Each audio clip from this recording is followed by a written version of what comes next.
When I went back to Thailand back in '76 to ordain and stay with Ajahn Fuang, he gave me a piece of advice. He says to really succeed at the meditation, you have to learn how to think like a thief.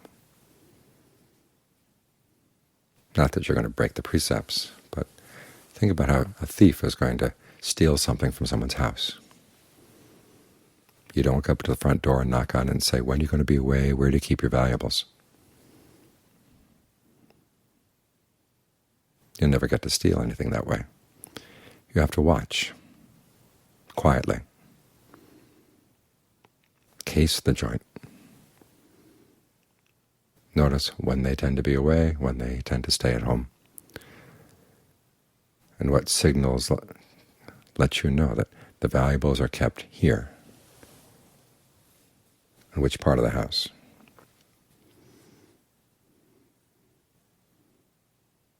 In other words, you can't expect everything to be handed to you, everything to be explained to you. You have to learn how to figure things out for yourself. And I had lots of lessons like this with Ajahn Fuang. When I was looking after his hut, there were right places and wrong places to put things, but he wouldn't tell me where they were. If I put something in the wrong place, he'd let me know. He'd pick it up and throw it. Not at me. I never got anything thrown at me, but it would be thrown. But he wouldn't tell me where the right places were. So I had to learn how to sneak a look every now and then. When he placed things, where did he put them?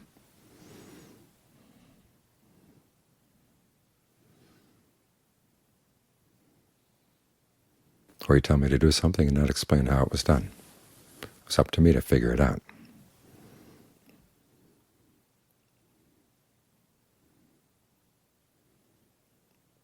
And as he said, there are reasons for everything. This was a lesson I picked up very quickly, and sometimes I see other Westerners who studied in Thailand, they didn't get this part of the lesson at all. The Ajahn would do something and they'd just write it off, well, that's the Thai way of doing things, and leave it at that. But with Ajahn Fuang, the lesson was, okay, there's a reason. You've got to figure it out. He's not going to explain everything to you. And sometimes it takes a long while to figure things out. But the fact that you're trying to figure it out on your own and you look for the reason, you'll learn a lot. Lessons that you didn't expect.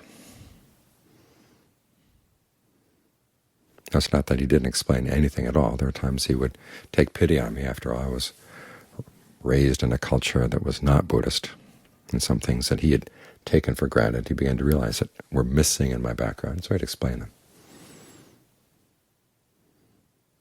But many of the lessons that stuck with me most were the ones that I learned just by watching and figuring out this is why he does it that way, that's why he does it this way.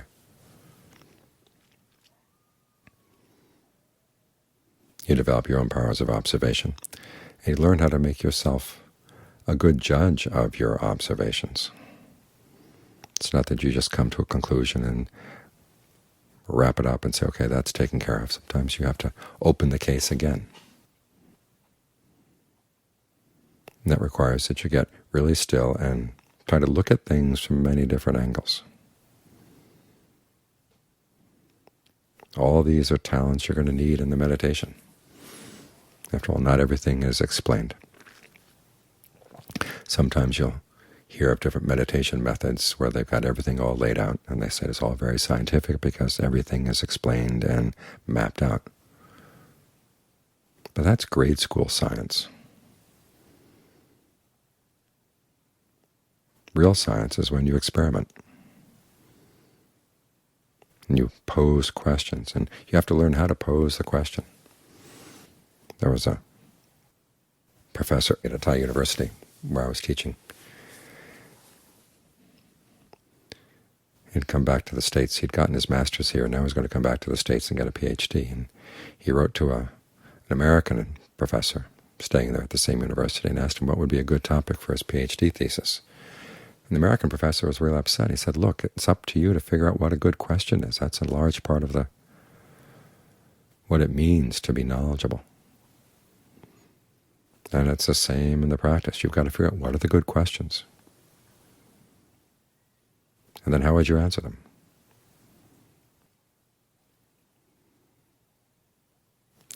That's how science is done.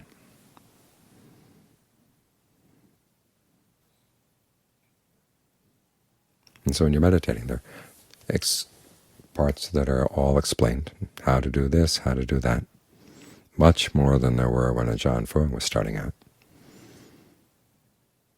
and a lot more than when, say, Ajahn Mun was starting out. But still, there are a lot of things that you're going to have to figure out for yourself, because each of us has our own misunderstandings, and we have to figure out our own ways of getting around them.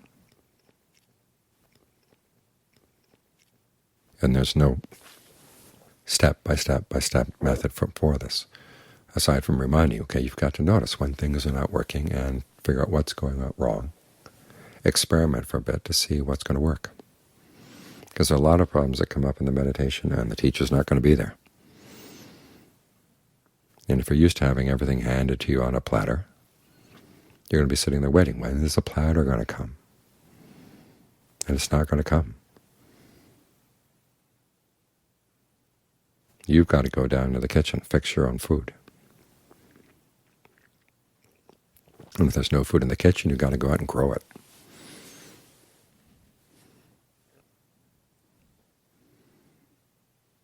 What this means is you try to develop your powers of observation in daily life. And as you live here in the monastery, you see all kinds of examples. There'll be inspiring examples and not so inspiring examples. You take them as a mirror. If I acted in that way, what would it be like? What would be the results? And with some examples, it's pretty clear these are not examples you want to follow, so you let them go. You focus on the ones that are good, or at least seem good to you. Give them a try.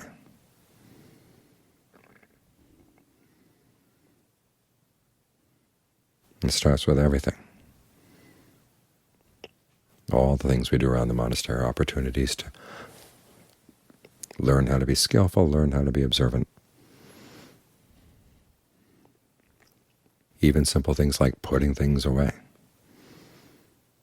Where is the best place to put away plastic? Well, you don't put it out in the sun.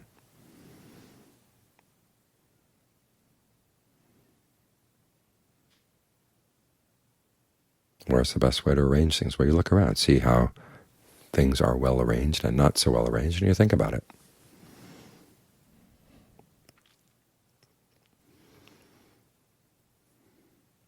And even taking something as simple as keeping the place neat and clean as a lesson. You can turn around and use the same qualities in your meditation.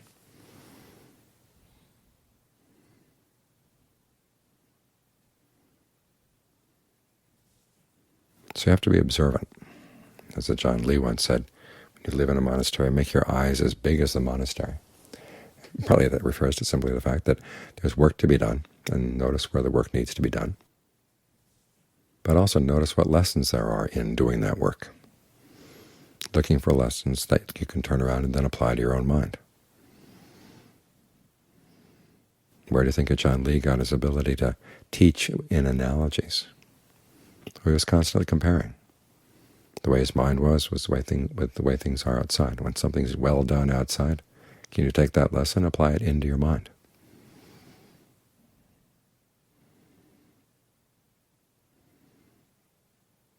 And don't think that any lesson or any task is too small to provide you with a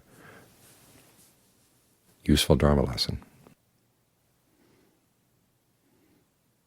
Take Rahula as your patron saint. Rahula was the student of the Buddha that he extolled for being willing to learn, wanting to learn. You can imagine what position he was in. Here he was, the Buddha's son. He could have caused a lot of trouble simply by being proud of the fact of who his father was.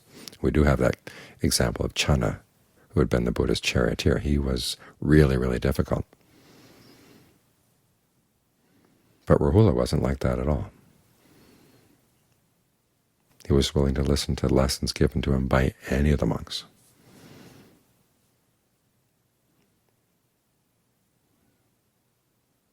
then take them to heart. Okay, which were the good lessons and which were not? He was willing to listen, and then figure out what would be the best things to train himself in. He was willing to train himself in all areas. That was another thing that Ajahn Fuang mentioned when I was going back to ordain. He says, don't think it's just a matter of sitting here with your eyes closed. There are lessons to be learned in doing everything, all your tasks, all your chores, skillfully.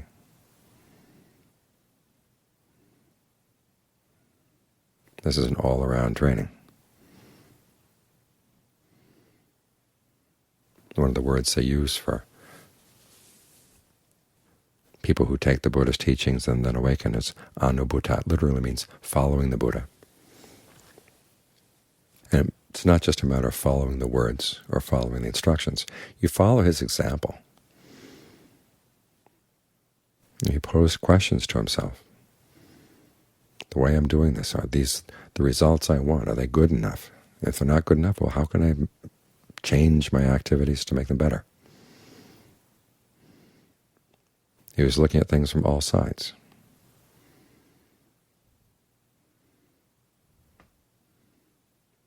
That's why they called him the all-around eye. You want to develop that same quality of having your eyes all around as well. There are lessons to be learned all around, some more useful than others. It's going to be up to you to learn which lessons are the ones that are appropriate for you right now.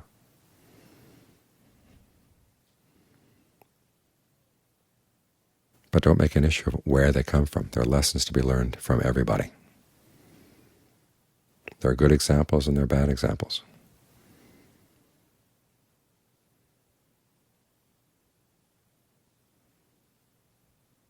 There are lessons to be learned from simple things like keeping the place clean, keeping it well organized, noticing when something needs to be fixed.